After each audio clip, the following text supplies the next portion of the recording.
High praise be to God. Hagar was Sarai's slave. She was an Egyptian.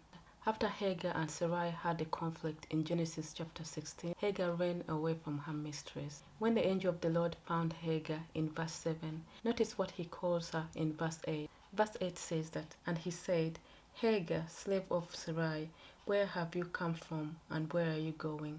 Notice that he calls her Hagar, slave of Sarai. In God's eyes, Hagar belonged to Sarai. He saw her as Sarai's slave. Although Hagar ran away, her status as Sarai's slave did not change, and the Lord called her what he saw, Hagar, slave of Sarai. So the angel asked her to go back and submit to her mistress, because that was the right thing to do, since she was still Sarai's slave. In Genesis chapter 21 verse 10, when Sarah asked Abraham to get rid of Hagar and her son Ishmael, the contract between Sarah and Hagar was broken. Her status changed. She was no longer Hagar, Sarah's slave.